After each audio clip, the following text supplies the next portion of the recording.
C exclamation point C G B S.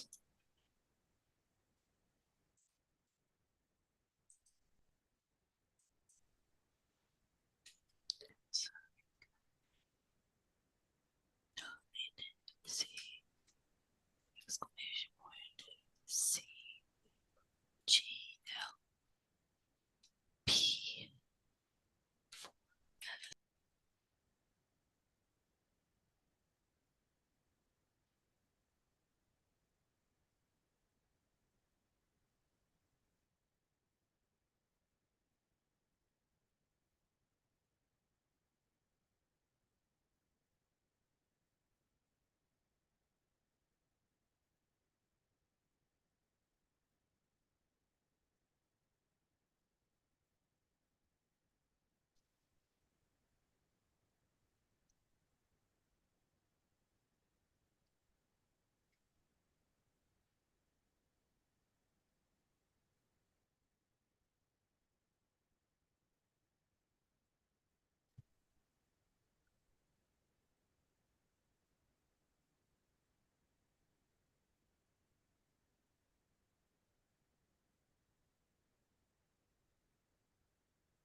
Good morning, everybody.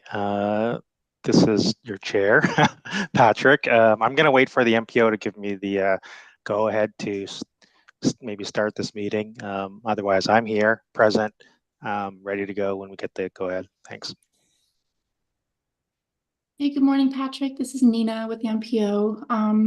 I think we're ready to get going unless there's any members on the call that would like to wait for others to show up.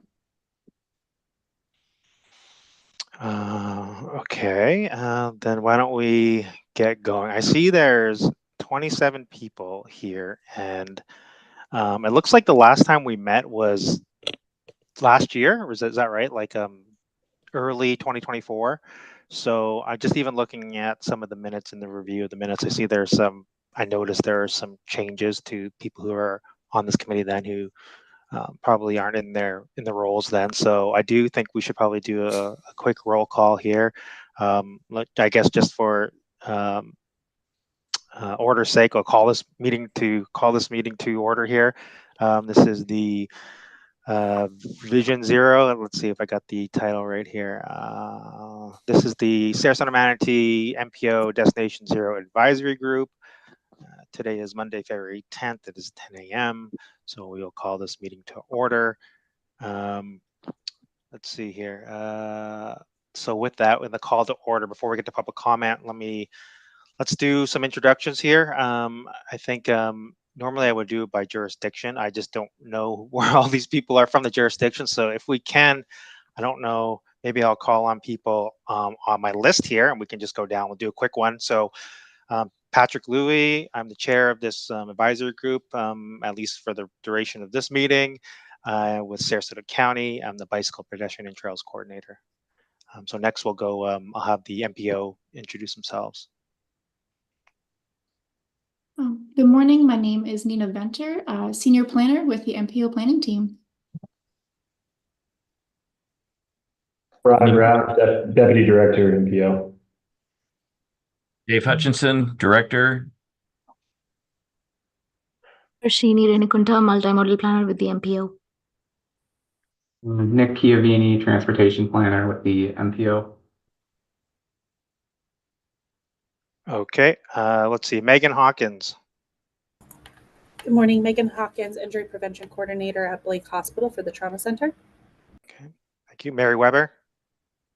I am Mary Weber. I am with Traffic Safety Outreach and Education, representing the CTSTs for FDOT safety. Rich Garrett. Richard Garrett, Vice Chair, also representing Florida Bike Association and many of the bike clubs. Thank you. Lance Thomas.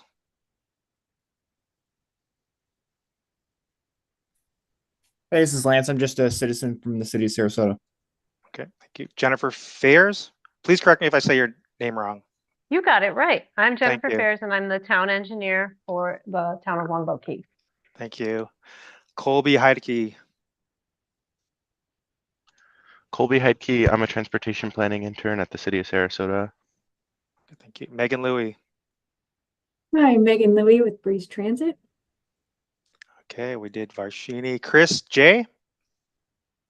Chris Joseph with the Sarasota School District, planner, GIS, and technical analyst.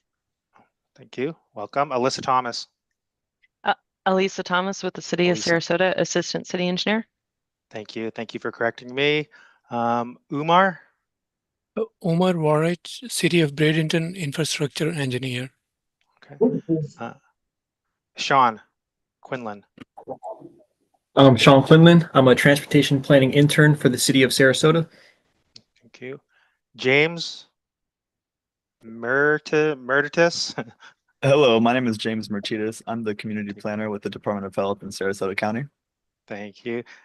John Kramer. John Kramer, City of Venice, assistant city engineer. Thank you. John Kubicki. Good morning. John Kubicki, Safety Work Program Manager, FDOT District 1 GEC support. Keith Robbins. Morning, Keith Robbins, District Safety Administrator, FDOT District 1. Thank you. Kara Hill. Kara Hill, Development Services Supervisor for the City of Palmetto. Amy Anderson.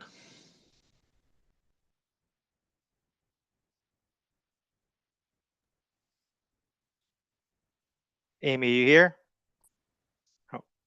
Oh, her mic's going on and off. Hello? There you are. Oh, well, now it's off. I'll introduce, Amy's with the Sarasota County School Board. If there's anything else to that, Amy, you can jump in after. Okay, Danny Williams.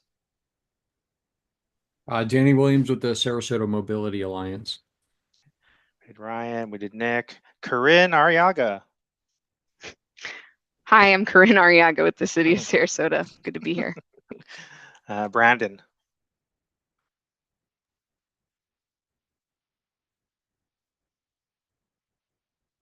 I see Brandon's unmuted. I don't hear him. Do we know where Brandon's from? Oh, can you hear me now? Oh, there we go. Okay. Sorry, Brandon Martingano from the city of Palmetto, the GIS analyst and compliance coordinator. Okay, thank you. David M. Good morning, David Machado, Fiscal Manager, MPO. Oh, okay, thank you. Agustina.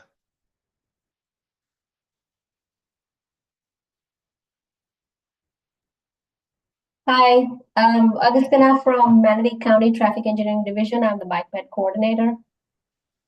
Okay, thank you. And last but not least, N. Byrne. That's Neil Byrne. He's a senior project engineer with Manatee County Traffic Engineering Division. His mic's not working. Okay, no problem. Thank you. Was there anybody else who didn't get to introduce themselves, who maybe jumped on while we're doing this? Seeing nothing. Thank you very much. Okay. So that was a call to order. Welcome, everybody. Thank you for the introduction. There are some people here who I had not met yet, so appreciate that.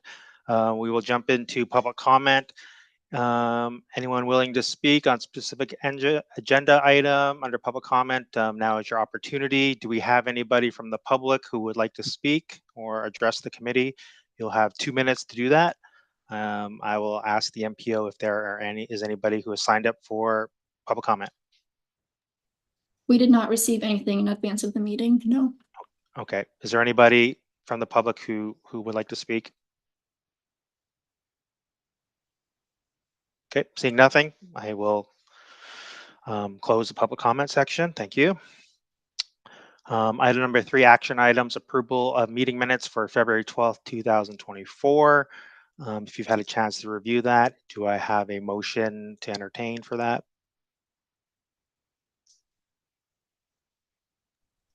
I'll Brandon motion to Martin, approve the motion. minutes. Oh, perfect. I'll second. That's cool. Okay, Brandon, Brandon, man, I'm lost. Brandon moved to approve it, second by Corinne Arriaga.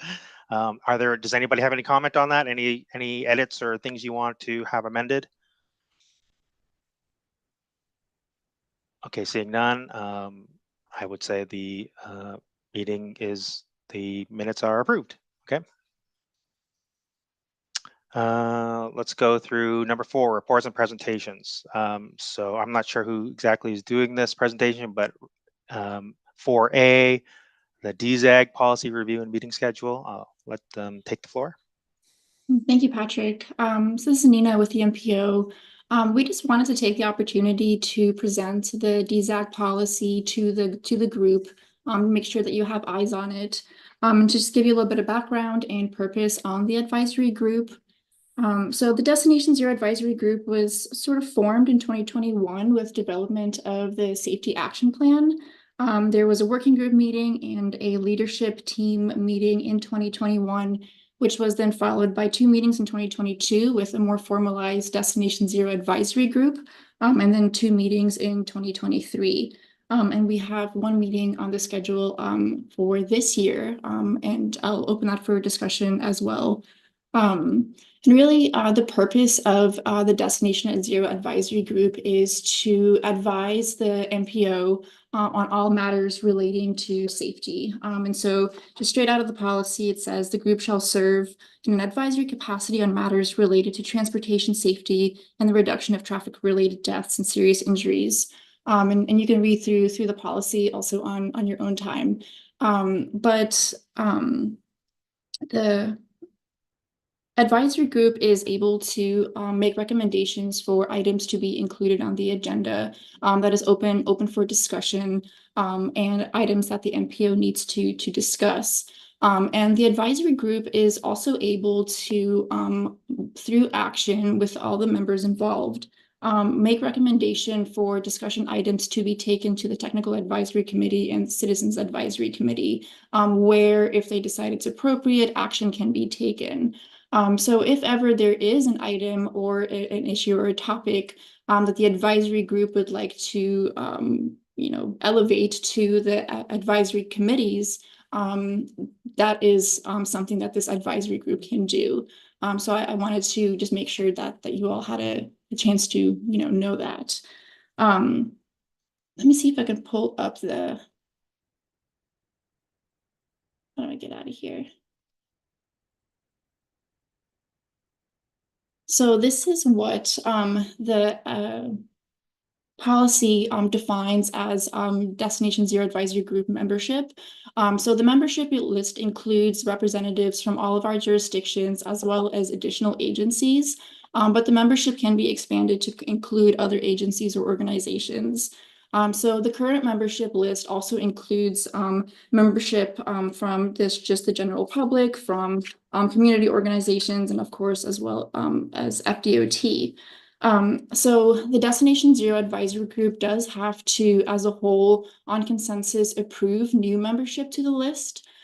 So if there is a change in membership, or if there is an interest for new members to join the membership list, they can either email the MPO and we'll bring it up during the meeting, or they can be nominated or nominate themselves to be added to the membership list. So for example, if there's somebody on the call today that would like to become a member, that can be raised and then discussed by the advisory group. The advisory group would move to approve that. And then we take it to the MPO board on the consent agenda just to approve the change in membership. And so that's kind of how that process works. It does mirror the advisory committees to some extent, but the membership of the advisory group is really much more diverse than what is on the technical advisory committee, for example. So this is what that membership looks like today. It sounds like there may already be some changes on some of the membership here. And so I sent this out last month to the members that were on our list at that time with any requests for changes. So if there is membership changes that need to happen for the jurisdictions or the other agencies, please send us an email and let us know, and we can make that change and make sure that the appropriate person is on our mailing list. And then if there's anybody else that wants to join in that sort of other agency or organization category, we do want to hear from you and make sure that membership for the group is open to everyone. So with that said, I'll just pause. I do have another 2 items to discuss on this, but I just wanted to open it up for questions at this point.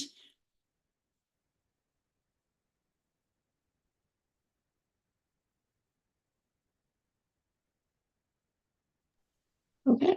I guess, Nina, I guess my question is, if for new members, what's the how long do you anticipate the process to be appointed? Like they have to email you, then you have to, it has to get approved by who again to get put on this committee?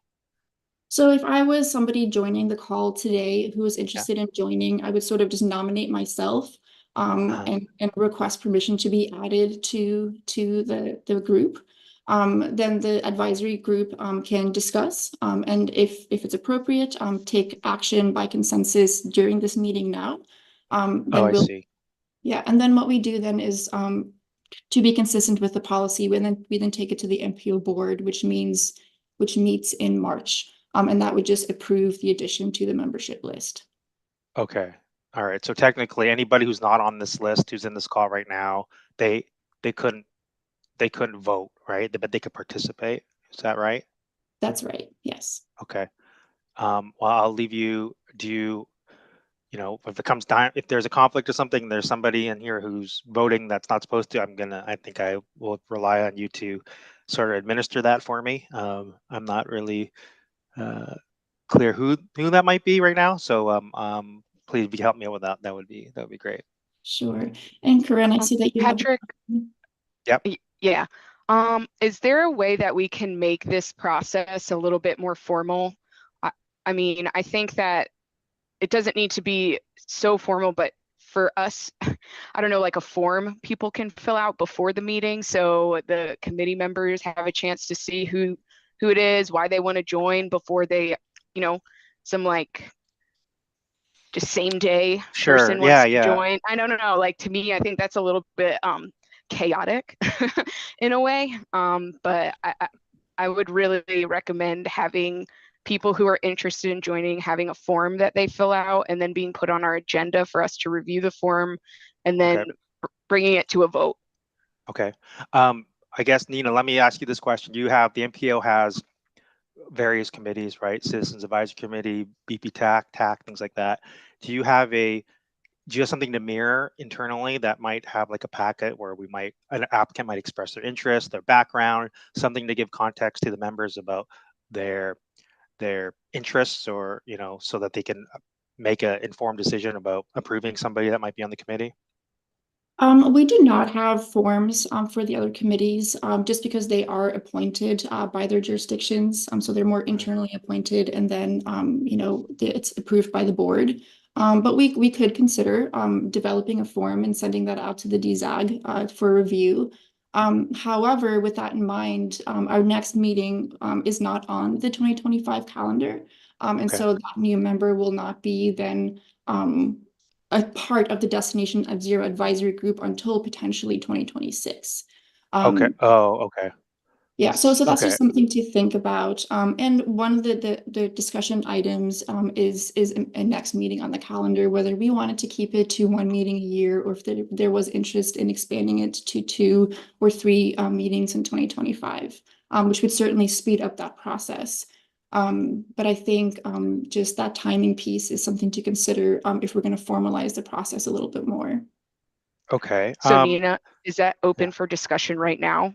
The number of meetings? Certainly, sure. Because I have thoughts. All right. Is that part of this policy review? Meeting schedule. Okay, so let me table that for a second, Corinne. I want to just address this appointment process. Is there, okay, do we need as a committee, do we need to vote for the people on it? Can we just have the MPO administer it? Like, have you guys, like, would that be faster and quicker? Because it seems like the current process, someone has to nominate, then we have to actually get together as a group, vote on that person, and then they're available for the next meeting. Like, in the in-between, would it be more efficient if we just had the MPO regulate that, and like the applications come in, and like let's say there's somebody who wants to be on the committee, you vet them, you put them on the committee, right? Does that make things easier, or does that go against any internal policies that the MPO has about adding people to committees? It just feels like that might expedite it. This is Ryan, Patrick, and I will add, it doesn't, this is also unlike the other three committees that you previously mentioned. This is solely an advisory group, not a committee, which has appointed members by your jurisdictions and board. The only thing that this group can truly do is a consensus vote and bring items to the TAC or CAC for consideration to then take to the board. Yes, we could certainly do that. That's how this list was created originally. The members were appointed and chosen basis of what was already done with the TAC and the CAC and the BBTAC. We created the MPO created the members that were on this list originally. We could certainly vet them. I think we are looking to provide a little more feedback from you all to the group to say, you know, if there was a discussion, whether or not you wanted an agency or a group or something like that to join the committee. We wanted to give you a process to review, but we can certainly do that internally and provide it to you as well. It's really up to the group. Yeah, and to follow up on that, I think, you know, we can certainly accommodate that. We would just need approval from the advisory group to make the adjustment to the policy that says the MPO staff can internally vet based on a form. Okay, I understand. Okay, before we get to the discussion about meeting schedule, does anybody on the committee have any comments about that? I'm not formally making a motion because I can't as chair, I think. But does anybody have any thoughts about maybe amending the appointment process to hopefully streamline it? That's the intent, right? I mean, you know, the bugs might work out where maybe it's not working the way we intended, but I think there's some efficient find here.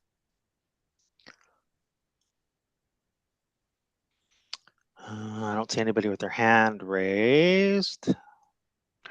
Hey, Patrick, okay. so this is Corinne. Yeah. I'm usually really good with these things, but okay, it's in reactions. I was like struggling to find the raise hand button.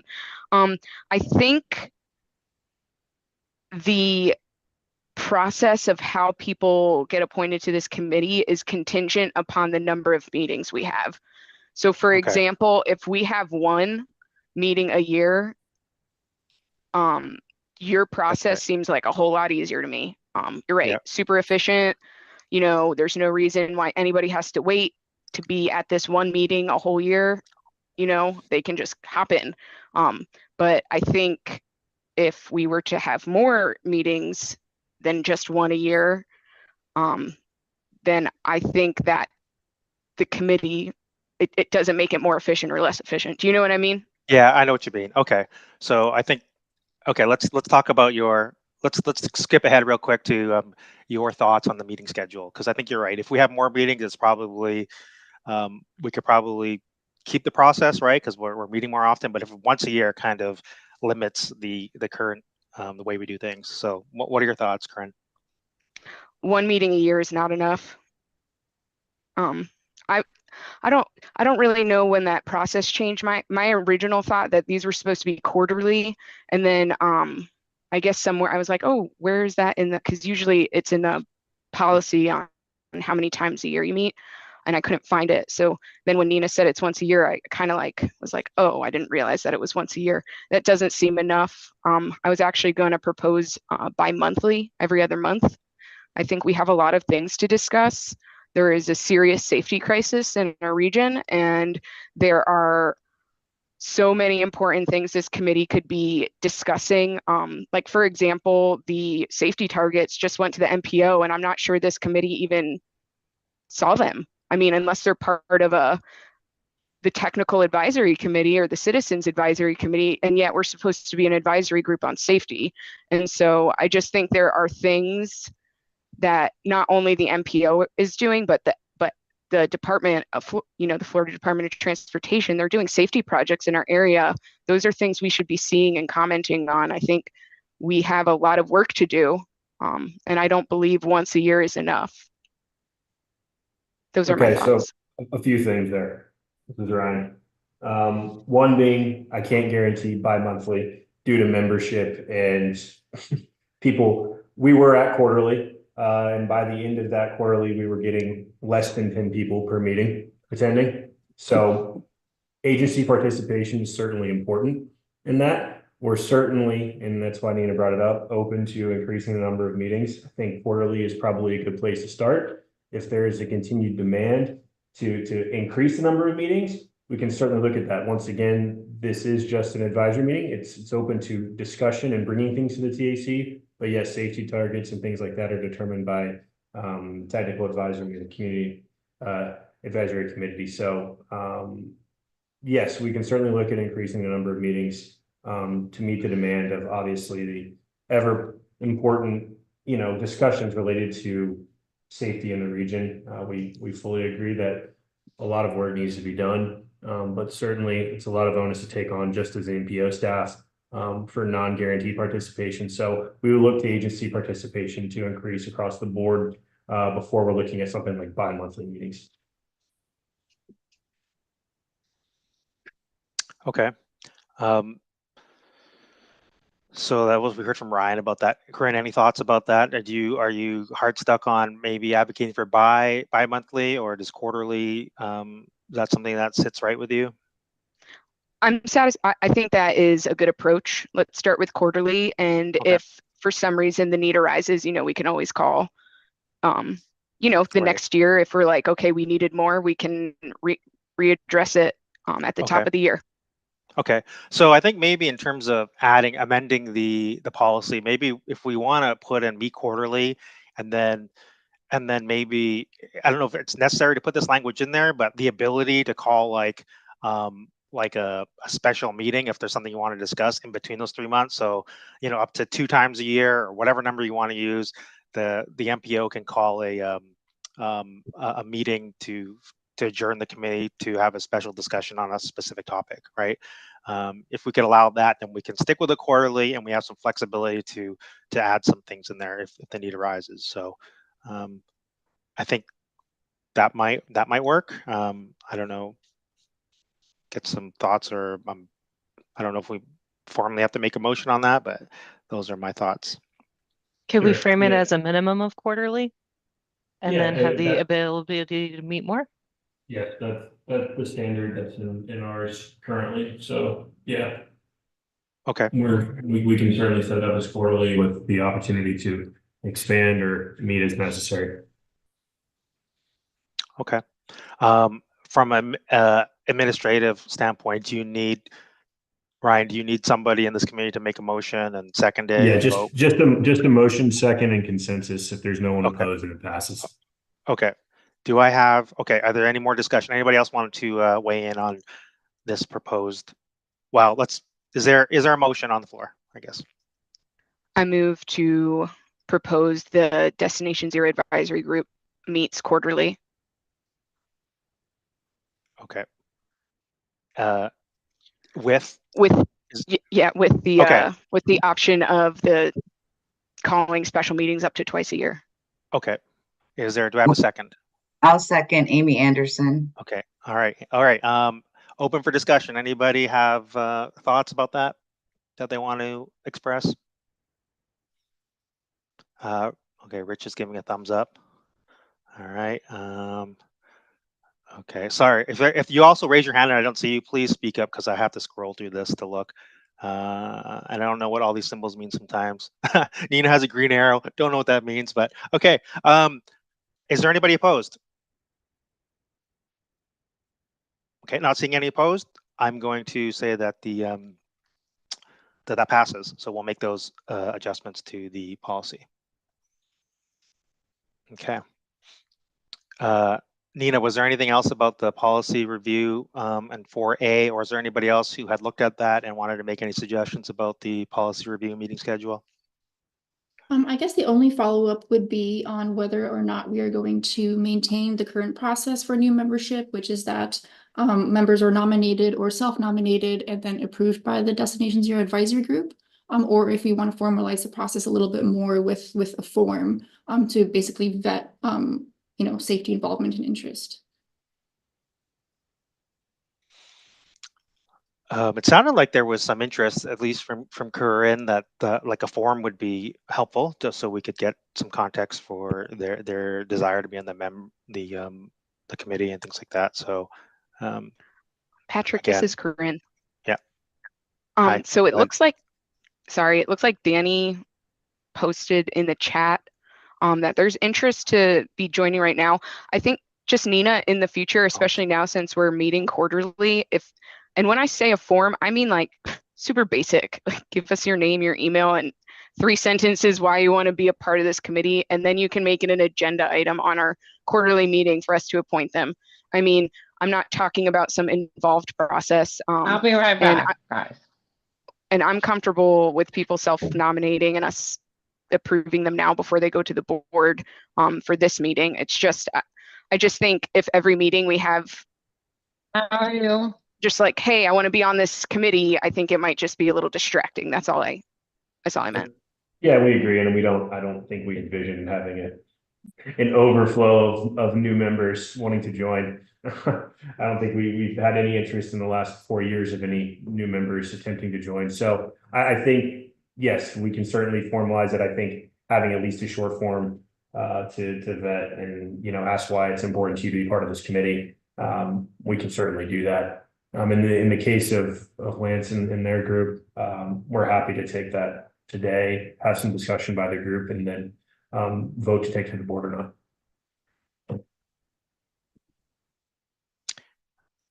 Okay, somebody help me out there. Is there anything we need to weigh on? Was there a suggestion there to make a change, or are we just going to keep our normal process since we're going to meet more often now and see how that goes, if the timing works or not? Somebody help me out with that. Let's do this, Patrick. Today we will follow the former process, and then going forward, we will work on creating a short form to admit new members to the group. Okay. All right. So with that being said, do we need to entertain, and does somebody need to ask to be on the committee right now? Do we need to do any of that work? Sure. I would like Lance and the Sarasota Mobility Alliance to give a little background on themselves, and then if they'd like to join the group, have a vote to either discuss or pass along to the board. Okay. All right. We can do that now before we jump into the rest of the agenda. Okay. All right. So what I'm hearing is that we want to consider adding someone from the Sarasota Mobility Alliance. And if that's correct, just whoever wants to nominate themselves, please, I'm going to give you the floor to introduce yourself. Hey, Patrick, I'll give a go at that. Okay. I'm Danny Williams. I'm one of the members of the Sarasota Mobility Alliance. We advocate locally for equitable transportation options around Sarasota, the Sarasota MPO area. We several of our members spend time bicycle commuting and getting around in other ways. So we see and feel the risks that Destination Zero is intended to offset, and are thus very interested in what we can do to actually move towards Destination Zero and reducing deaths and serious injuries, because we feel vulnerable to that, and have given a great deal of thought to this whole process, and do look forward to improving safety outcomes around here. And we are glad to participate in any way we can to move that way. Thank you, Danny. Any comment from anybody? So we have a formal. Patrick, this is Dave. Yeah, go ahead, Dave. I know that at one point in time with our citizens advisory, and when it became a network, there were some limitations so that any organization that was going to be represented had to have open meetings, for example. So a lot of HOAs were excluded because they have, you know, they're very closed and they don't follow any kind of, you know, their meetings are not open to the public. So I would just suggest that, you know, I don't know anything about the organization of the, you know, SMA but we would want to make, you know, I mean, sometimes in the past, there have been people who the organization was probably 3 people and they, you know, might have been trying to make it sound like they were speaking for thousands. I see. Okay. You know, the bicycle, you know, I think Rich has been involved, Rich Garrett, with one of the bicycle community groups that has 1,000 members, and their meetings are all open to the public. You know, they're not covered by sunshine or anything like that. But so that's just a thought of, you know, if you're going to have representatives represented in an official capacity, are you going to address their, you know, do they meet in public, and who do they release their list of contributors, those sorts of things, so that you're not having a representative of a quote special interest, end quote. Just a thought that I'd throw out there.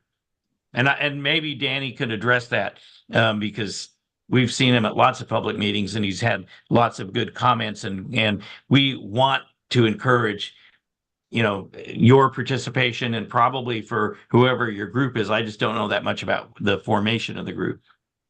Thanks for bringing that up, Dave. We meet on the 3rd Monday of every month, and the meetings are open. We invite you and anyone else in this group that would like to come. We're at Selby Library generally, but in January and February, we conflicted with holidays. So we're meeting at Overton Park, just north of Selby Library, at 6 p.m. on the 3rd Monday. What's your membership? So that like, sounds like Danny? a good advocacy group Yeah. to include. But those parameters, I think they were spelled out at one point in our CAC policy, but I don't know if they're still there, since it's more jurisdictionally oriented. Thank you very much, Danny. Certainly.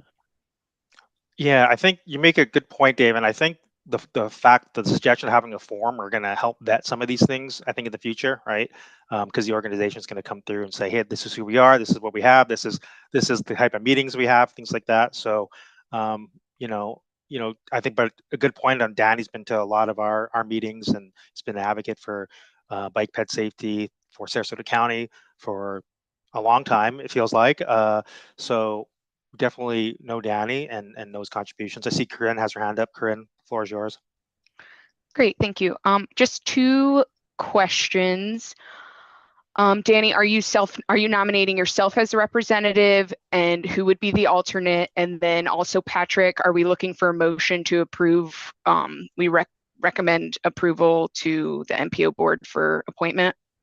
Yeah, I that sounds like the way we're going.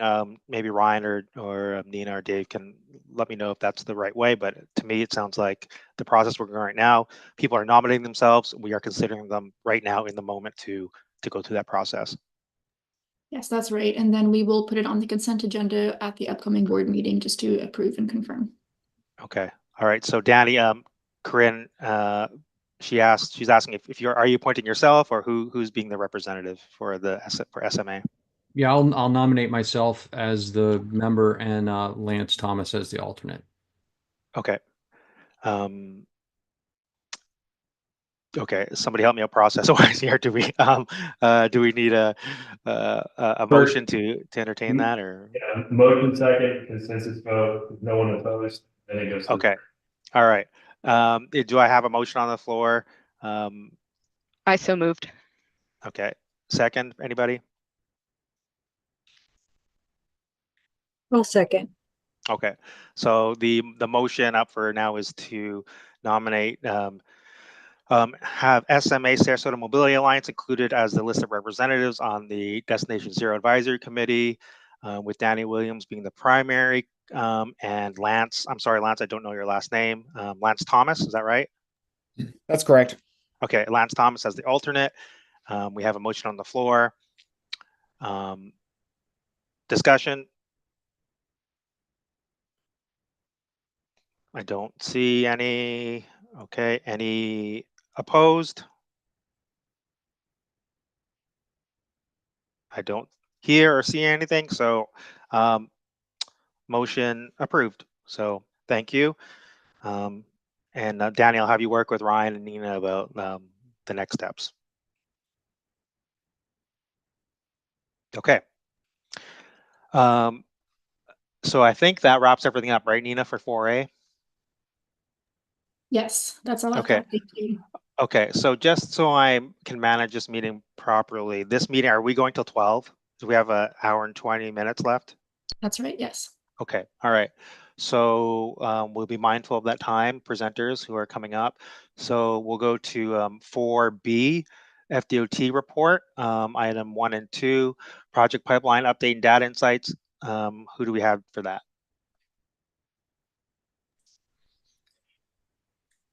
Nina, is this where you want me to do my pitch? All yours, Keith. Okay, Keith, thank you.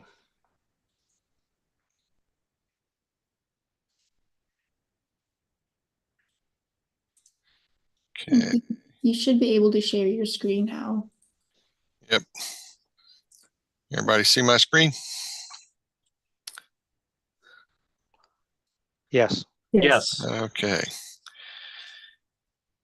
Do y'all see the, let's see. Okay, there we go. Thank you for letting me give you this pitch this morning. I'm going to give you really the title on the agenda might be slightly misnomer, but I am going to give you an update on some of the projects that we've done in the region and some of the after studies that we've done and give you a glimpse at what we've got coming in the future.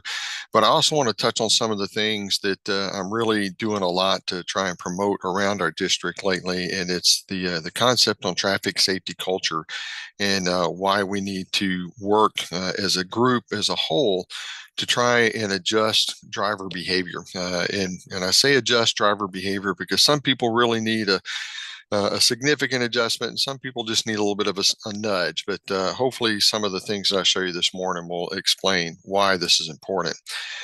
First off, these are the growth trends that we see across the state. And you can see this is I actually got to the department in the summer of 2014. And so this line, with the exception of that little bit of a dip during the pandemic, has just been a continuous growth. And it's only going to continue to grow. So this is really important that we pay attention to all the things we're doing. And I liked Corinne's comment earlier about the need to address safety items in the region. Here's something that will hopefully back that up. These are some numbers statewide and district-wide. And for those of you that are not familiar with our district, all the counties there where the heat blooms are, that's District 1. We're all of Southwest Florida. And so you can see we had 571 fatalities in 2023 and over 2,500 serious injuries. The reason we report those numbers is that's all part of our Target Zero campaign, which is to get to zero fatal and serious injury crashes on our roadway. And you can see the top three emphasis areas as shown in the state strategic highway safety plan, where the highest percentage of those crashes are in District 1. This gives you an idea of what behavior hazards are.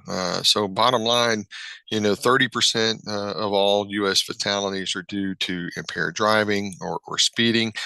But this is what's staggering. More than 50% are due to unrestrained occupant. Wearing your seatbelt while in a vehicle has been a law since like the 1970s or something like that. But yet more than half of the people that are killed in crashes on our roadways are due because they're not wearing a seatbelt. We had a crash right here in Manatee County fairly recently out on 64 in Verona Bethany Road, where two people were in a car that for some reason left the roadway and it rolled. The person who was driving was wearing their seatbelt and basically had just minor injuries. The person who was in their passenger not wearing their seatbelt did not walk away from that crash. They were killed. So this is something that we can easily fix if people would just simply wear their seatbelts when they're in a vehicle. We did a survey on our website not long ago. It was only up for a few hours, and we had 150 respondents asking them a question: what concerns you most while driving? 74% said other drivers' behaviors. So it's not, well, we don't have a guardrail here, or why don't we lower the speed limit there, or why don't we restrict this lane or widen this road? It's other drivers. That says something. And so this is why we're trying to get to this traffic safety culture. So what's District 1 doing? We're taking the step that safety is everybody's responsibility. You see the safe systems approach chart on the right side there. We are using that in our approach to all of our projects and our community engagement efforts. It's all of us have to work together. The group, hopefully a number of the people on this call may have attended our Vision Zero workshop here in Manatee County 3 years ago, if you've been involved with the community for a while. This is something where we had a guy come in from Federal Highway that did a phenomenal job explaining the safe system approach and why it's important. And you'll notice that on there, it's not just talking about engineering safe roads. It's talking about safe vehicles and safe speeds and post-crash care and safe road users, and all of these things that do have a behavioral aspect to it. So what is the traffic safety culture? Traffic safety is a public health issue. When you look at the physical and the financial cost that fatal and serious injury crashes have every year, it's astounding. It's almost second only to like heart disease. I have another slide I didn't include in here for time's sake, but you would be astounded at how significant this is. But yet people don't talk about it. There's commercials all the time about, how to avoid cancer or heart disease or whatever. Pick your health issue, but nobody talks about the way they should about traffic safety. Behavior is influenced by beliefs. It can be regionally based. It can be societal based. There are a lot of things that influence our behavior. And so we develop these beliefs in many ways through the people that we live around or work with, the experiences that we have in our day-to-day lives. All of these things push us. When you drive on a roadway, and if everybody's driving fast, how many times have I heard the thing, well, I've got to drive that fast or else I'm going to get run over. Well, what if everybody just simply chose to drive slower? Let's do something, unrealistic, and let's say, how about they just drive the speed limit? That's all we're asking, is just drive the speed limit rather than 10, 15, 20, 30 or more miles an hour over. Sit with a law enforcement officer, ask them how many people they stop on the interstate out here, I-75, going more than 100 miles an hour on the interstate. That's just flat out unacceptable. And when, a culture, I say here, it's a shared beliefs of a group that influence behaviors. So traffic safety culture is influencing those behaviors that are related to traffic safety. And so how do we get there? We increase actions by all of our stakeholders, which means more than just DOT. It means more than just the people in this action group. It means our family members, our friends, our coworkers, our employees, the people that we pass on the sidewalk or the street or in the park or on, wherever you are. It's everybody. We have to get everybody to think about this and take it seriously and influence our behavior in a positive manner so that we increase traffic safety awareness and that we increase traffic safety compliance so that people, that number of zero fatality and serious injury crashes can become a reality. So how are we doing this? Community engagement is a big thing. And I've got a plug here in a minute about a big event that we got coming up this weekend right here in Manatee County. But before I do that, I'll tell you about collaboration. We have to work with our community stakeholders, work with our partners so that everybody brings something to the table to make a project work or to influence the right kind of behavior. In this slide, you see us, myself and some of the members of my team meeting with people to do a road safety audit or to look at a project, and how can we, when we come to a public meeting and the plans that we show are not the final definitive plans. I tell people all the time that, you know, because we get the response, well, you've already decided what you're going to do, so there's no sense in me saying anything. That couldn't be more inaccurate. If it's still a public workshop or a planning meeting, we want the public's input. We want their ideas on how can we make this better while still achieving our safety objectives. You know, I tell people all the time that really about the only time it becomes too late to try and make a change is really after the shovels start turning dirt. But even then, there's still, you know, a chance of making some changes depending on what they are. So working with people, talking to them about why are they behaving this way. You see the guy on the bike right there in the middle. That was a PHB compliance project that we did up in Lakeland, where we were meeting with people, you know, with law enforcement officers, you know, and we're watching them cross the street at the wrong place when there was a signalized crosswalk, you know, 40 feet away. Why didn't they go over there and use that? And so talking to them about why are you doing this? Why shouldn't you do this? And how should you behave? So that's some of the things that we're trying to push. Another thing on here is a big project that we did was down in Inglewood. We had a project where we were going to be, we've got it planned now to close off a lot of the open medians. We're taking out the two-way center turn lane, and we're putting in some interrupter islands and directional median closures and things like that. But instead of just going out there and doing a blanket thing that really didn't please the community very much, we went down and we worked with them and said, okay, well, here's what we're trying to do. How can you help us? How can we make this better so that we're still, you know, helping you out and not closing off your community and just doing the right thing? And we took what was initially a very anti DOT project atmosphere into a really good one. And the quote that's on the left side of your slide there came from Doug Izzo, who's the president of the Chamber of Commerce down there. He was really not pleased in representing all of his stakeholders about what we were initially proposing. We worked with them, we got their input, and we came back with new ideas, new concepts. And it turned out that, you know, now what we have coming in place is going to fit right in with the vision for what they want to do with that community. And so really, it was a win for everybody involved. So we're really looking forward to that. Some other things that we've got going, we have our Operation Spring into Safety. Last year was our inaugural event down in Lee County. This year, we're doing it right here in Bradenton. It's this Saturday from 10 to 2 at the campus of State College of Florida in Bradenton.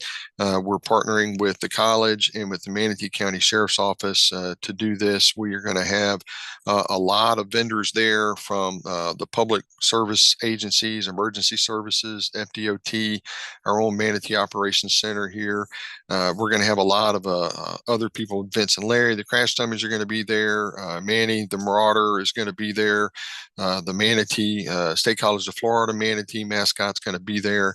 It's going to be a really neat event. Food trucks, the whole bit. So come out and see some of this equipment. Talk to your first responders. Talk to those of us from the DOT and other community advocacy groups in a really neat, family-friendly, safety-oriented event. So we look forward to having you out there.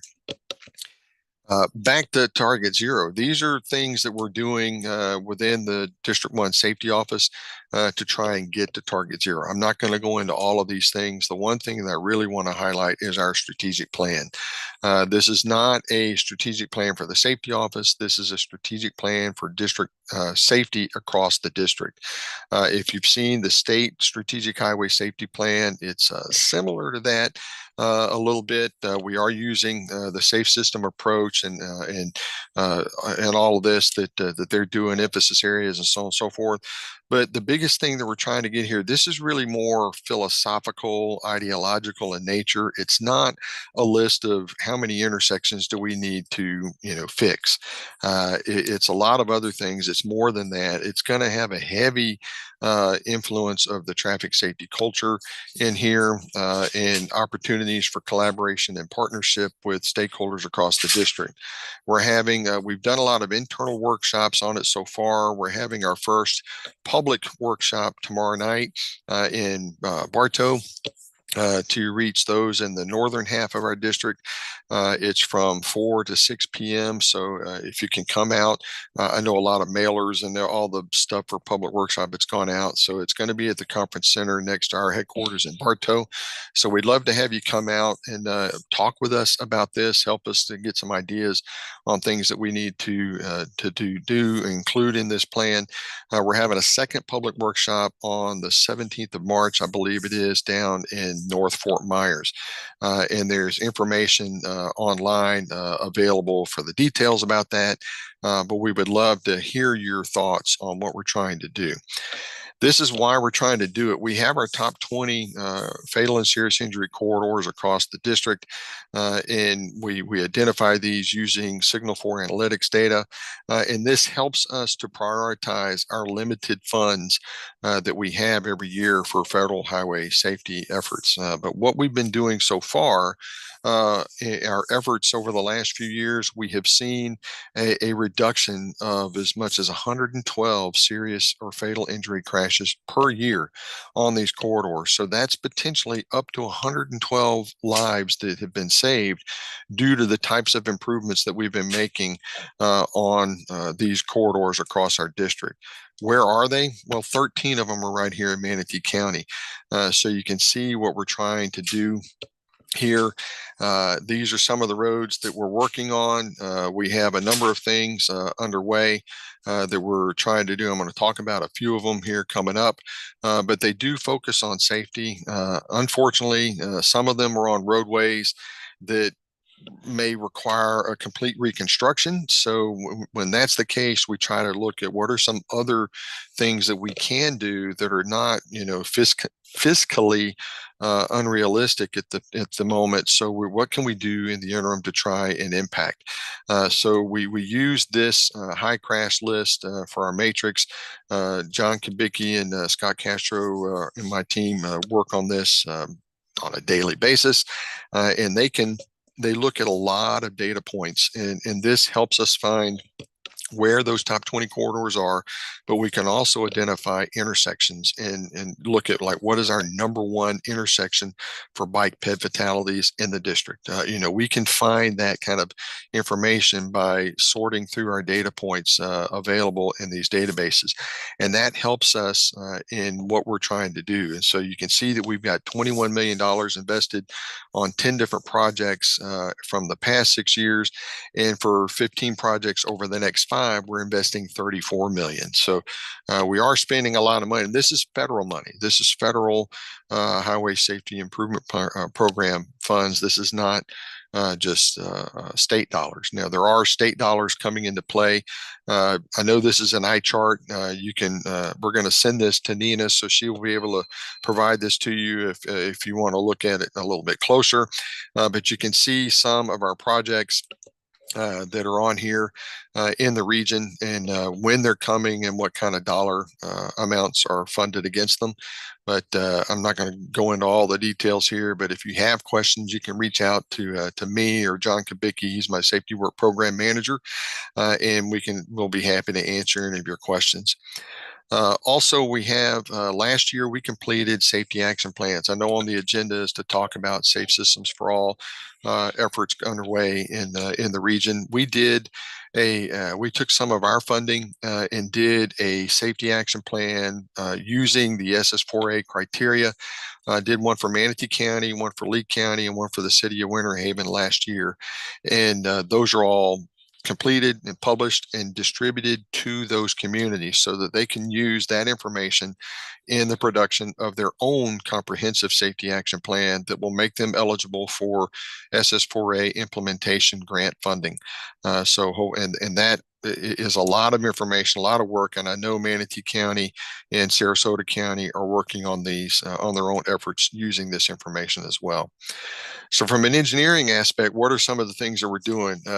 We've done a speed management project on Cortez Road and US 41. We've done a lot of lighting retrofits to help improve visibility on corridors. And we've done our piece in a statewide lane departure program, or the rumble strips, as you've seen them on the outer edge and center lines of some of our roadways. So these are some of the things that we've seen. These are some of the bundles of projects, and this $49 million represents a variety of types of funding. So you can see we try to bundle projects where we can, just like the cable company does for you with your phone and internet and cable and all that kind of stuff. You get a better deal. We do the same thing with roadway projects, where we try to take project funding from different things and we combine it all together to get the cost savings aspect of that. And so US 41 has 10 projects on this corridor in our current 5-year project work program to try a variety of types of projects to try and reduce the number of fatal and serious crashes out there. This is our speed management program. This is really done a lot of based off of signal timing. And the median that we put out there on US 41 and high visibility enforcement from our law enforcement partners. As a result of that, we've seen, as you see there, a 50% reduction in fatal and serious injury crashes and 34% reduction in fatal crashes specifically.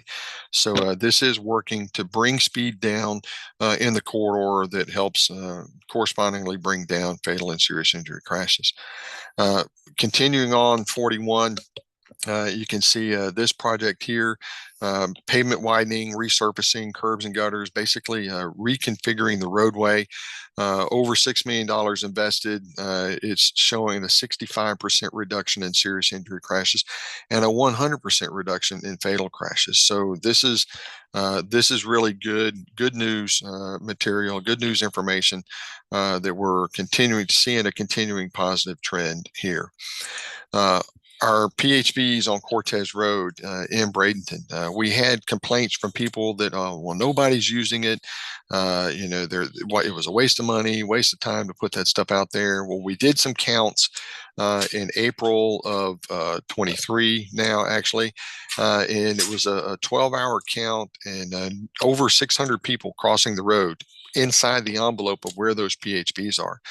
91% of them crossed at the PHVs or a marked crosswalk at an intersection. So that's directly counter to what people were saying, that, oh, well, they're not using them. They are in fact using them. And so this is a good news story as well. And the same thing, we've seen reduction in crashes out there and an increase in efficiency on the corridor, because one of these things that this shows is it informs drivers, makes them more aware of the possibility of pedestrians or bicyclists crossing the roadway. So they're driving slower, driving a little more aware, and also helping to reduce the opportunity for crashes. So this is one of the things that we've seen out there with all of these treatments that we've been doing.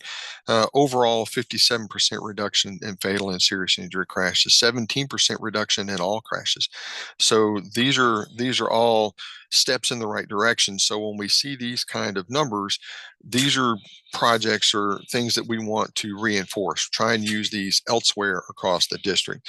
This is our lane departure countermeasure. This is pretty much complete now across the district. So you can see what we've done, over 1,500 miles of these strips put in 2,200 miles of paint on the project, over $8 million invested in it. So far, 47% reduction in fatal crashes, or I'm sorry, 40% of fatal crashes can be attributed to lane departures, which is why we're doing this. We don't have the specific numbers on results of this yet, because it's only been within the last year that this was completed. So we'll be conducting some study post installment analysis on that fairly soon. Lighting retrofit, we did over 1,200 light fixtures that got installed and maintained. You can see Sarasota was a big partner. Manatee was a partner here. 41% of fatal crashes occur at night in here. So this study showed that 32% less fatal and serious injury crashes post installation. So this is something that we try to reach out. Big key in this is the maintaining agency partnership there to make this happen. We buy the equipment, and local agencies install it and maintain it. Roundabouts, one of everybody's one of their favorite topics. This is the one out at Rye Road on 64, just right down the road from where I'm sitting right now. This was a bad intersection. Everybody knows beforehand. Now that the roundabouts are in here and at Greyhawk, 65% decrease in injury crashes, 100% decrease in fatal crashes since it's been put in. So these are good numbers. There's a lot of the biggest thing for people to remember about roundabouts is that they make them safer. They do make their roadway more efficient as well. But one of the things that we have noticed out here is that the immense amount of growth that's occurred in the surrounding area away from this intersection is causing a lot more side traffic on White Eagle and Rye Road. So we still need people to pay attention that, remember the rule of right of way in a roundabout. Right of way is yielded to the person already in the roundabout. I saw a guy this morning, he was on 64 coming this way, and he totally pulled right in front of somebody who was already in the roundabout. Fortunately, the guy that was in the roundabout was paying attention, but driver behavior, it's individual responsibility. Don't blame the roundabout for a crash when the guy driving the vehicle is the one responsible for not abiding by the rules of the road. This is what we have to work on, that traffic safety culture. So again, this is our path forward. Traffic safety culture is huge in this. We have to work with our partners. It's not just us that can be held responsible for doing all of this. Everyone is responsible for making this be successful. And we want to reinforce success in the right areas. And one thing that we can do with that is get your help. Come to our strategic plan workshops. These are the details on when and where we're meeting. I look forward to having you there. And the only other slide I got left after this is the one with my contact information. I'll leave this one up here for a moment if anybody has any questions. Thank you for that, Keith. I think Corinne in the chat had asked if you could forward those slides to the group. So I'm hoping you can do that for us. Yeah, I'm going to send this to Nina. Yeah. I'm going to send this to Nina, and she'll let everybody in the group get them. All right, I do see Corinne has her hand up. So Corinne, go ahead. Hey, Keith, great presentation. I really appreciate all the work the department is doing on this effort. The rumble strip program, is that specific to the state highway? I might have missed it. You might have already said it. Or are you putting them on just state roads in general? That project was on the state system, and it's not on every road. It's where our analysis shows that we have a history of lane departure crashes, and they're more often on the higher speed roadways also. Okay, yeah, that was going to be my follow-up. So if you can send a little bit more information about that program. We have a lot of lane departures here, but obviously our roadways are not as high speed as other places. So I just wanted to see, your case studies in those roadways that you are implementing them. Sure. Yeah, I know John Kubicki's on here and he's listening, so he'll follow up with you on that. All right, great. Any other questions or anything? I'm assuming this was a presentation for information. I don't think there's anything required of this committee. Okay. Yep. Very good. Just information. Okay. Thank you. Look forward to seeing those slides. Just in terms of managing the rest of this meeting here, it's 11:07. We have technically 53 minutes. I think there's about 7 items, particular items you have to get through. So the next one is this interagency coordination communication. I'm going to ask everyone to try to keep it brief if you can. I'm not sure how in-depth these are, but I want to get everybody here on time and make sure we get through everything we need to get through. So who's up for interagency coordination communication discussion? Hey Patrick, this is Nina with the NPO. I think Keith, I had briefly mentioned to you in my email that this would be a discussion topic or something that we would include on the agenda. I know there's been quite a bit of interest from what I've heard at the community traffic safety team, as well as from our partners, to sort of improve interagency coordination and communication. So for example, making sure that all of the appropriate stakeholders, including the NPO, are aware of upcoming safety events, safety initiatives, and plans. But also, wherever possible, on projects such as a resurfacing project or a larger infrastructure project, especially on the high injury network, whether it's the district's high injury network, the NPOs, or the local agencies' high injury networks, which they are developing with their safety action plans, that the NPO and members on the Destination Zero Advisory Group, as well as the CTST, are made aware that these plans and projects are underway, and to provide opportunity for early input. So that at every turn, we're able to make safety recommendations and implement even quick fixes wherever possible. So I don't know if you have anything to share based on what the district's process is right now. And, this can certainly be a continuing conversation even after the meeting. I know we're short on time, but just kind of looking for opportunities where we can improve that communication line and opportunity for input on safety improvements.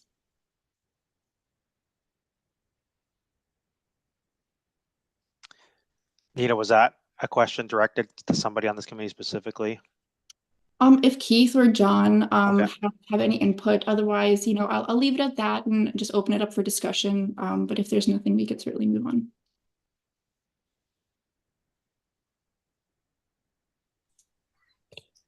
Sorry, what was the question? I was looking at something else and I missed that last piece. I apologize.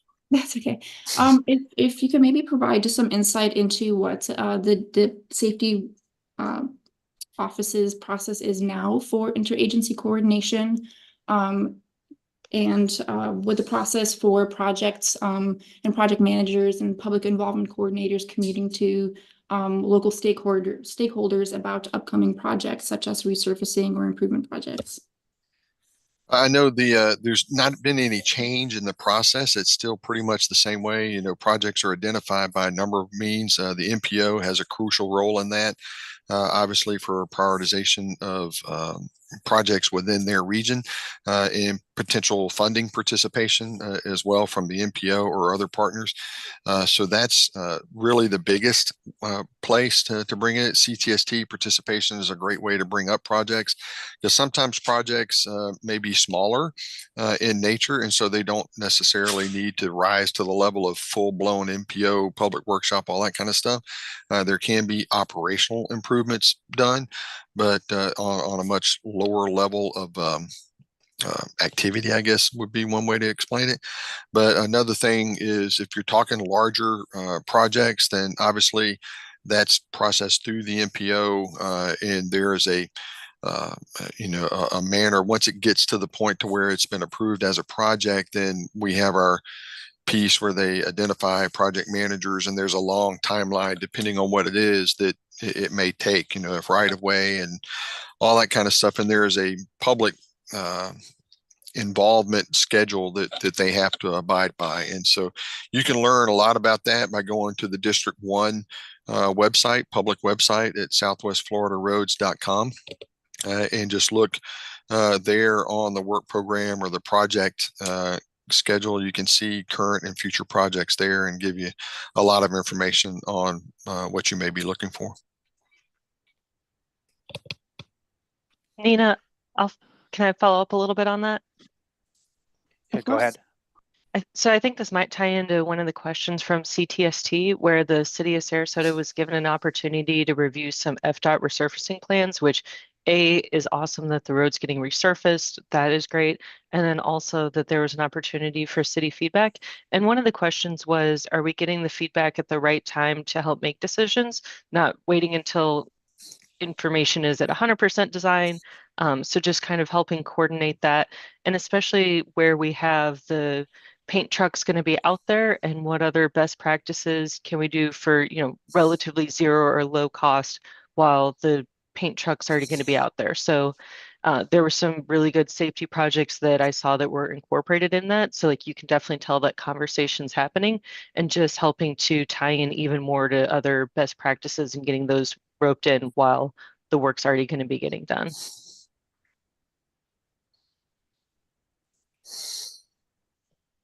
Okay, great. I see some links in the chat here. Maybe they're not pertaining to this discussion. Oh no, John had something for the safety engineering reports and plans. Okay, and some of the agenda packets in there. Okay, thank you. Anything else on this topic?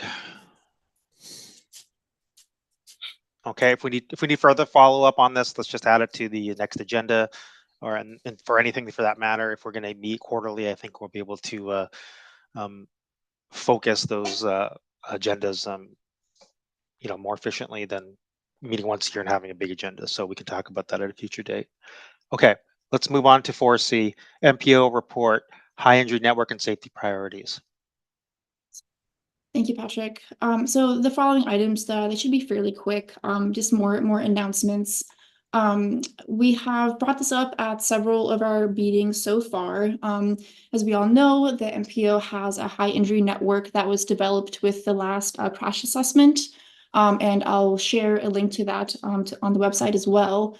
But what we are doing now as a next step and as part of the 2050 long range plan update is that we are doing a pretty deep dive into the high injury network to better understand the crash patterns and sort of hotspots on the high injury network, and developing a list of priority projects that focus specifically on safety and that will be built into the cost feasible plan. And so this will be looking at intersection segments as well as bike ped safety locations, and also looking at what are the crash types, what's actually happening at these locations, and what's are the best countermeasures to address those particular crash types. So I don't have a draft list to share with you at this time. We will bring the draft to the Technical Advisory Committee and the Citizens Advisory Committee in March. But I just wanted to give you a heads up that this is underway. There are opportunities for further input at those TAC and CAC meetings, but also the MPO is busy with its town tours. And so if there are particular safety locations or issues that you would like the MPO to focus on or just discuss, that's an opportunity to do so. I think most all of those have been scheduled to date. And then we'll also have a round of outreach in April, specifically around the cost feasible plan as well, while that's in draft format and while we are considering the local priorities. So that's what I have on that, and I'll take any questions. Sure. Let's see. I'll just start since I do have a quick question. In the packet, there's a list. There is actual list of the high injury network, 1 through 20. I'm assuming it matches this map. I noticed you said so is this like an older list? Because I think you mentioned that you don't have a list to share, but is this going to change? Is that going to be we're going to see something different in the future? So yeah, the list in the packet, it's this first page that is just the high injury network. And so we will have a list of priority projects, specific locations. Oh, got it. So okay, so you're going to prioritize the okay, got it. Understand. Okay, Corinne, I see your hand up. Yeah, so like Patrick said, there's the list that's in the packet. Can you just send out this map that accompanies it? I didn't see it in the packet. It's pretty helpful. Absolutely, yes, we'll send it out as well. Thank you. Thank you. And let's see, is there anybody else who has anything? Let's see. Sorry, I'm in the chat right now. I need to go to the people. I don't see anything. Okay. I guess the only suggestion I might have, Nina, for public consumption is like in the chart, if you can just have a column to say which jurisdiction it's in, that might be helpful, or the maintaining agency. I think, just if you have room for that, sometimes that might be an important piece there. Sure. And so this is just an excerpt that we pulled from the crash assessment. The crash assessment itself does include much more detailed information on each one of these segments, including the jurisdiction. But Okay. as a one-pager, we can certainly add in that additional column. Okay, I see John has his hand raised. John, floor is yours. Yeah, thank you, Patrick. This is John Kabicki, FDOT Safety Office. I was just gonna say one thing that's kind of unique to District 1. We look at our projects for resurfacing a little farther out than the other districts, and so Nina, be working with us because we'll know which ones are going to be coming up for resurfacing where we can latch projects onto. I can tell you number 4 is one that's on our eyes, which is State Road 70. We've got some design coming in this year. But we're still going to be looking for funding and how do we coordinate that because it's a rather large project at State Road 70. So just work together like we always do. Yeah, John, I had one. This is Ryan. I had one quick question on that note. Are they still maintaining pavement only on segments that are outside of the top 10? Do you know of, or is this just for projects that are in the district's top 10 that are still being maintained with the resurfacing schedule?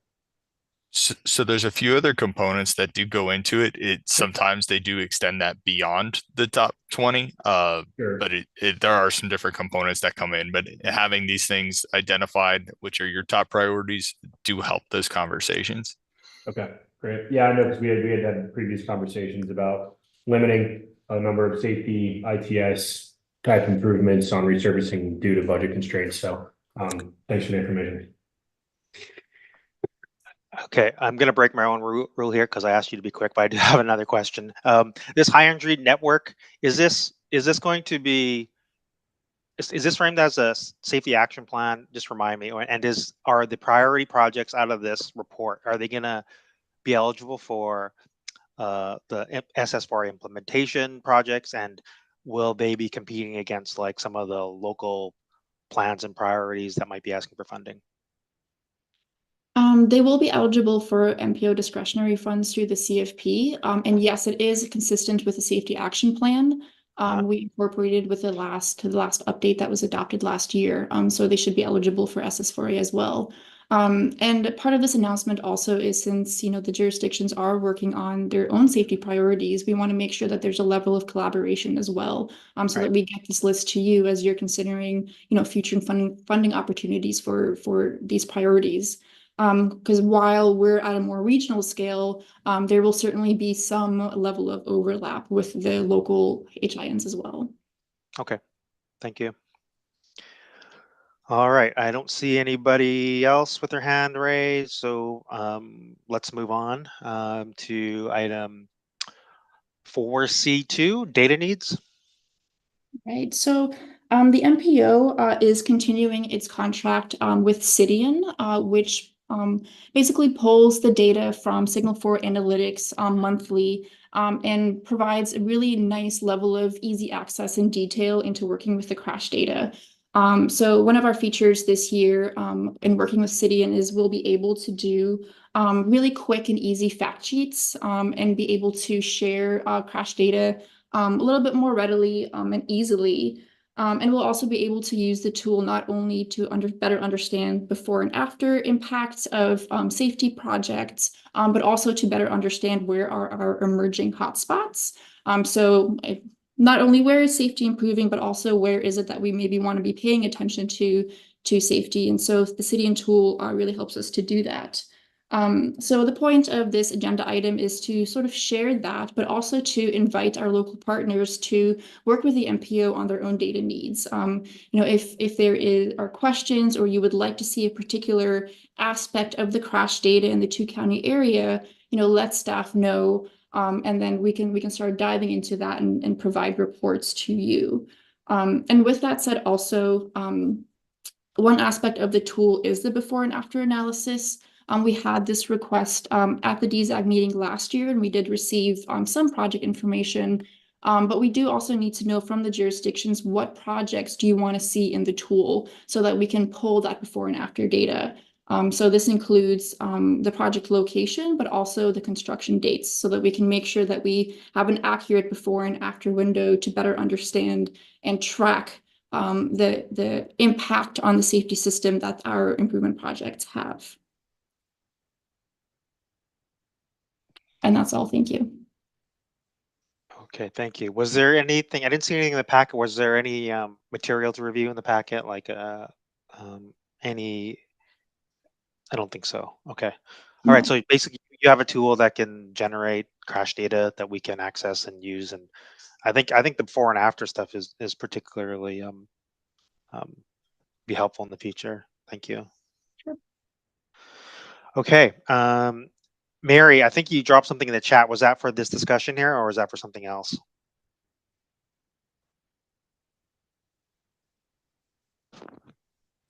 Sorry, I couldn't unmute for a second. I just heard some comments about the CTST, and I know most of you all know about the CTST, but I put the next meeting date in the chat. It's February 18th at 1 p.m. And I also included a flyer on what CTSTs are if anybody is not aware of the meetings we have. So thank Okay. you. Thank you. Okay, so let's move on to item 4C3, Destination Zero Action Plan Next Steps. So consistent with our Destination Zero Safety Action Plan, the MPO board had adopted an education implementation plan last year. So we'll be working on implementing that and identifying more specific strategies and rolling those out over the next year. But we're also looking at those next steps. In the next UPWP cycle, the MPO plans to program a speed management study to take a closer look at speed and how we can manage speed in the system. And we're also looking at ways that we can better support our law enforcement partners. We know that our law enforcement partners have needs as well. So the MPO will be sending something out like a needs survey to better understand what those needs are and how the MPO can be a better partner for those law enforcement agencies. So this is just a report on where the MPO is moving forward with the Destination Zero Safety Action Plan. But we're also open to recommendations and suggestions. You know, what are the local needs and how can the MPO support, you know, your safety goals as we look towards planning. Okay. Is there anything that's required of this committee for this section? Next, Destination Zero Action Plan, next steps. I'm just I'm going through some of the packet here and looking at the rest of the agenda. Was there any? I'm seeing something here with the safety focus group. There's a whole bunch of slides on that, and then there's some slides about with Jennifer Carver. Do we need to get to that at some point? I think that's related to item 4E. 4E, okay, all right. You would be correct. I didn't go down that far. Okay, great, thank you. All right. Further action, okay. just an announcement and an invitation to, you know, keep the conversation going about Destination Zero and the MPO's role as a partner. Okay, great, thank you. All right, let's move on. Anybody have anything there they want to say? Check this chat. I see nothing. Okay. Let's go to 4D, Safe Streets and Roads for All, SS4A jurisdiction updates. Do we have anybody from Holmes Beach who would like to provide an update?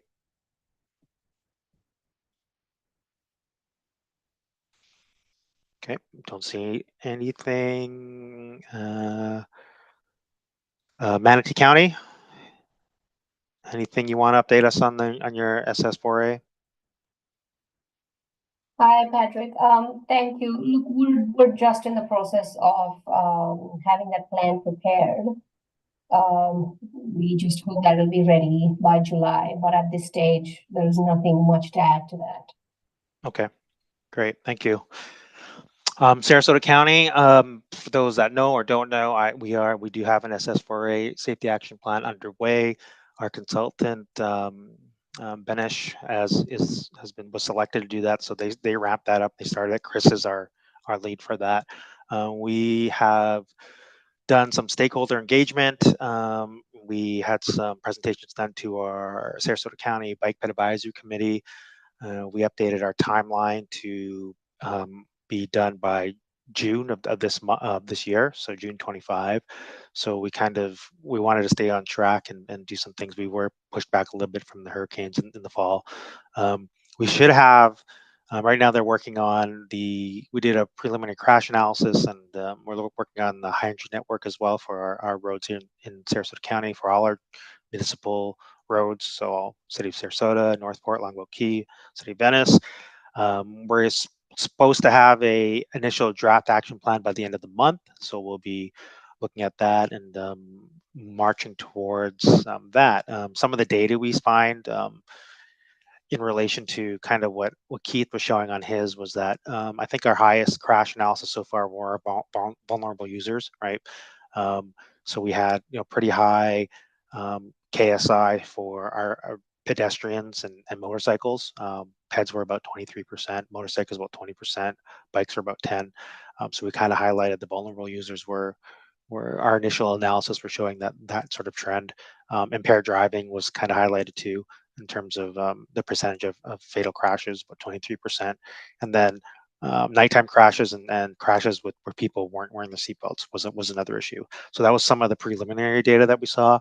So I think when we talk about driving behavior and design and the safe systems approach, they all kind of go hand in hand. So we're implementing all that stuff into our plan. We're hoping to have that done by June. So that is the update for Sarasota County. Before I move on to 4E, are there any questions about any of the jurisdiction updates? Okay, seeing none, let's go to 4E. We have the 2055 Florida Transportation Plan Safety Focus Group. I think you could probably afford to give you about 20 minutes. You have some more time if you need to do that. So the floor is yours. So this was an agenda item that was recommended by our vice chair, Rich Garrett. Rich, I don't know if you wanted to put words around it. Otherwise, I'm happy to do a quick update.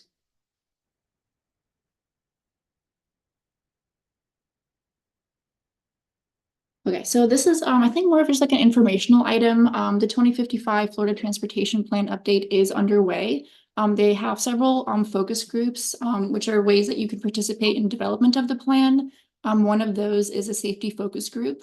I think they've had 2 meetings scheduled to date. And the slides are attached. I believe it's slides for the second meeting. The second meeting was canceled due to the winter weather up north. But if you follow this link, you'll be able to access information about the FTP and the focus groups and get yourself signed up so that you are up to date on the meetings and can participate in the focus group if you're interested. So I think this is more of an informational item. Thank you.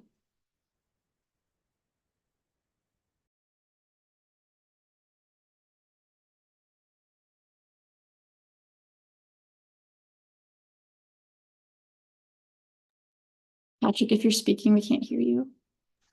Sorry, I was speaking. I clicked the link. I was going to see if I could find some dates and upcoming focus groups. Maybe that was further down the presentation, but we'll definitely be out looking for that and participating where we can. Any questions on that group? Check the chat. I don't see anything there. Okay. Great. Okay, we're doing great on time. Thank you, everyone.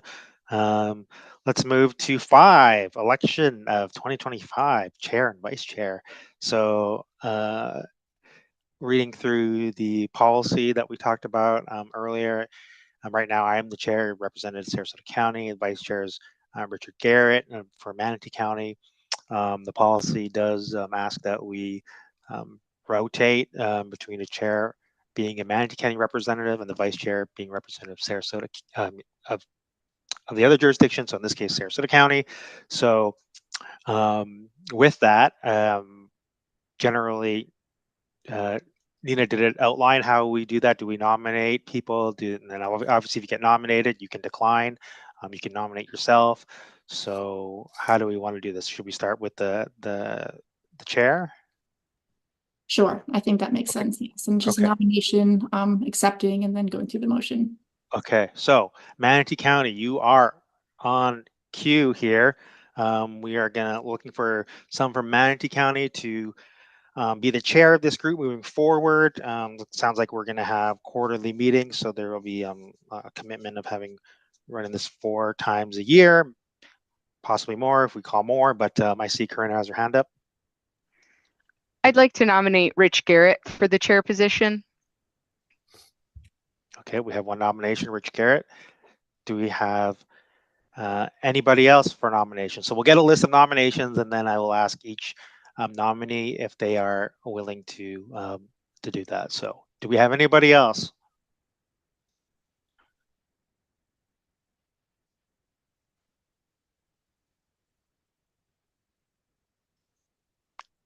Manatee County. Okay. All right. Okay. Well. Sorry, Patrick, I couldn't turn on my speaker. No, it's fine. We don't have anybody else online other than myself and Neil. We're not nominating ourselves. Okay. That's no problem. Oh, come on now. I just finished chairing CTST meeting, David, last year. Okay. Rich, are you online? Yes, I am. However, because of all the other commitments, Patrick, I'd like to decline the honor. Okay. I'd love to, but I just have too many other commitments, and I wouldn't be able to fulfill the role appropriately. All right, no problem. Thank you for that. Thank you for the nominee, and you can decline that. That being said, we still need a chair for Manatee County. I don't know what the rules and regulations say if we don't have somebody from being nominated, but let's who wants to take this on? I mean, I think it's an important role for us to have, and really, you know, you're running this meeting, making sure everything runs on time. So I think if you have that skill set, that would be welcomed. Just taking a look at the roll call at the start of the meeting. I'm not sure if they're still online, but I believe City of Bradenton, Palmetto also had representatives, and then Town of Longboat Key can represent either Manatee County or Sarasota County. Okay. All right. Well, if we need a formal, as a chair, can I nominate people? I'm just gonna. I'll start nominating people. Let's. Who? Okay. Who do we have on from Longboat Key? That would be Jennifer. Is that right? Yep, that's right. All right. I'm going to nominate Jennifer as the chair of the this committee. Do we have any other nominations? Well, this is like really new to me, so I'm not sure. Well, you'll have a lot of support from MPO staff, and you know, I'm sure Patrick will be around as well to offer support if needed. Yes, we'll be happy to support, but this goes back to we will test out the quarterly. I was going to say something along those lines. Yeah. Well, I mean, I think the thing is, I mean, once we have, okay, so let's frame this in a different way, Jennifer.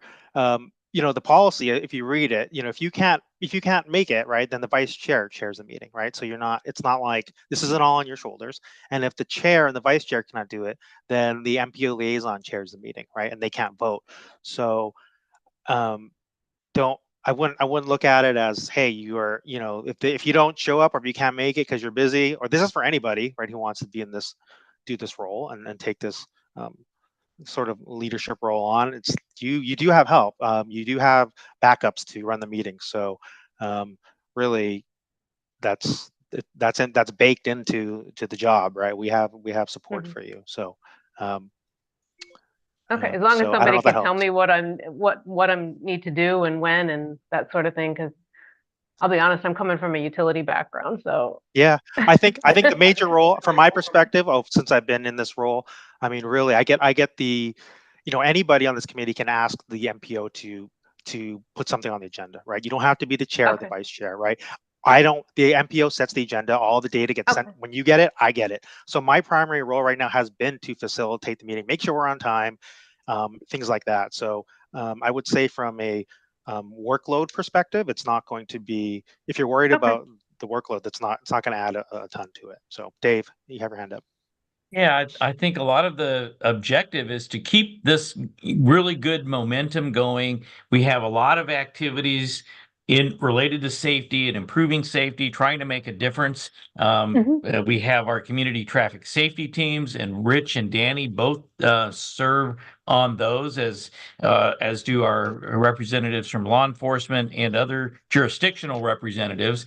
So, you know, this committee has helped guide the MPO's Destination Zero efforts in coordination with all of these other efforts going on, including each of your efforts to get, hopefully at some point, implementation grants, for, you know, and hopefully those will continue for improving, you know, actual projects that have been identified through either the MPO's, FDOT's, or your own planning efforts. So, I don't think that this is intended to be, you know, an additional burden on you. It's supposed to help share information about who's doing what.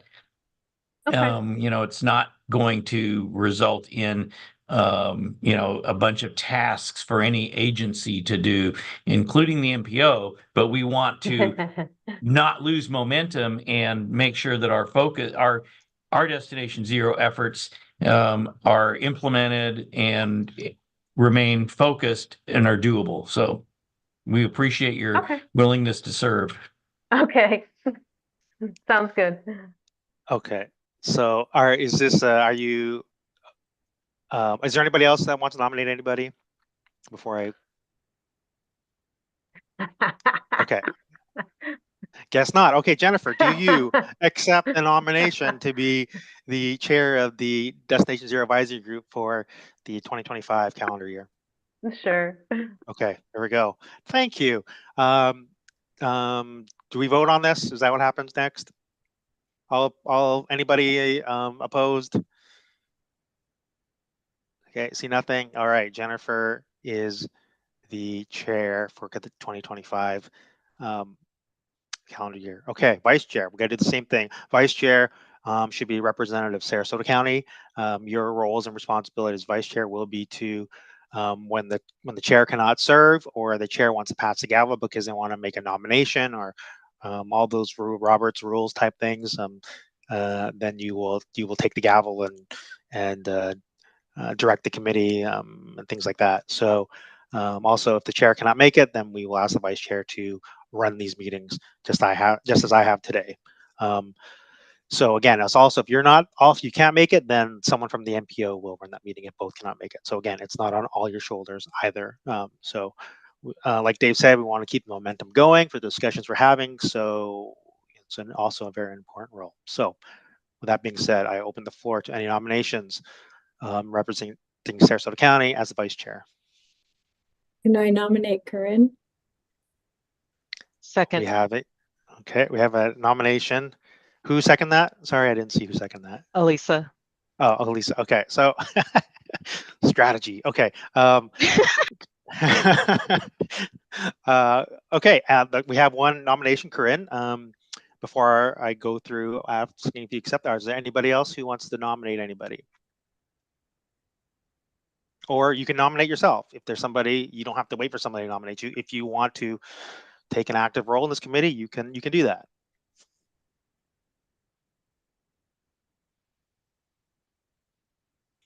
Okay. All right, Corinne, you have been nominated to be the vice chair of the Destination Zero Advisory Committee for 2025. Do you have any thoughts on that? Yeah, I'm good. I'm good to move forward. All right. Okay. Very good. All right. All right. So with that, we are officially nominating Corinne for vice chair of this committee. Any objections? Comment? Okay. Seeing none. Congratulations, Corinne. You'll do a great job. Same with you, Jennifer. So thank you very much. Okay.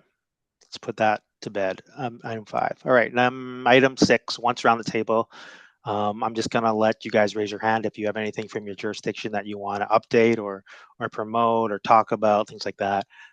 So let's see who raises their hand. All right, Corinne. Thank you. Hi, yes, thank you.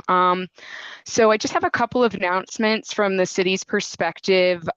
We did submit a Safe Routes to School application at the end of January. We did meet the deadline, so we're looking forward to seeing us getting that grant awarded to us. Fingers crossed. I know there's some FDOT folks on here, so elbow nudge on that one. And then the city of Sarasota is embarking on developing a traffic calming plan. Our kickoff is a town hall meeting on February 19th, and we encourage everyone to stop in and kind of check it out. We're going to have a short presentation, generally just expressing the goals and objectives of the plan development, as well as some of what we have currently going on and what we're hoping this plan will set forth in the future. And then we're going to open it up for citizen feedback and engagement, where they can get up and share their thoughts in 2 minutes or less, and we will be recording the whole thing. So it'll be a lot of fun, and it's also going to start our process off in the right direction, I think. We'll also have a survey available on the website from February 19th to April 20th, and it's really just engaging and empowering our citizens to get involved in the process and share where their speeding concerns are. So the goal is to reduce speeding in the city of Sarasota. So that's all I have from my end. Thank you. Okay, thank you. Elisa, is that right, Elisa? Did I say that? Right? Yeah. Okay, all right. It's spelled you're wrong up. as people tell me. So Okay. So the FDOT report was really helpful, especially showing the specific designs and engineering things that helped improve the safety outcomes. Is that something that's slated for the MPO board, or at least for the advisory committees, just kind of highlighting those, like, hey, we're spending money on these projects and here's the results we're seeing and it's great?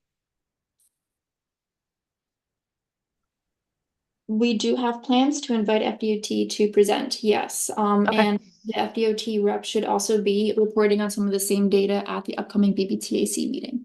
Awesome, thank you. Okay. All right. Okay. Anybody else have any updates that they want to provide? Okay. Seeing none, I will.